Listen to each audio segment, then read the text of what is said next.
सोलापूर जिल्ह्यामध्ये दुहेरी हत्याकांड उघड आला असून मायलेकाचा घरात घुसून खून करण्यात आलाय। अतिशय धक्कादायक घटना सोलापुरात घडली आहे। सोलापूर जिल्ह्यातील पंढरपूरच्या कुंभार गल्लीत मंगळवारी रात्री 9:30च्या सुमारास आई आणि मुलाची निर्घृण हत्या राहत्या घरात करण्यात आली। एकाच वेळेस झालेल्या डबल हत्येने खळबळ उडाली आहे। पंढरपूरच्या कुंभार गल्लीत राहणाऱ्या लखन जगताप आणि आई सुरेखा जगताप यांना त्यांच्या राहत्या घरी धारदार शस्त्राने मारण्यात आले। लखनच्या पाठीवर आणि डोक्यावर वार झाले आहेत, तर सुरेखा जगताप यांच्या मानेवर आणि डोक्यावर वार करून त्यांना मारण्यात आले। लखन हा पंढरपूरमध्ये डिलिव्हरी बॉय म्हणून काम करतो। रात्री 9च्या सुमारास लखन काम करून घरी आला होता।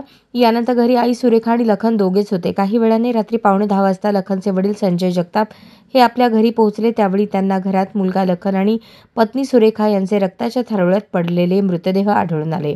लखन आणि सुरेखा यांची रात्री 9-9:30च्या दरम्यान हत्या झाल्याचा अंदाज आहे।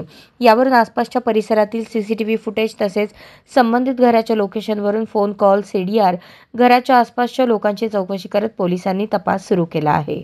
लखन आणि सुरेखा यांची हत्या नेमकी कुणी केली, हत्येमागचे कारण काय याबाबतची कोणतीच ठोस प्राथमिक माहिती पुढे आलेली नाही। मात्र रात्रभर पोलिसांची तपास चक्रे वेगाने फिरण्यास सुरुवात झाली आहे।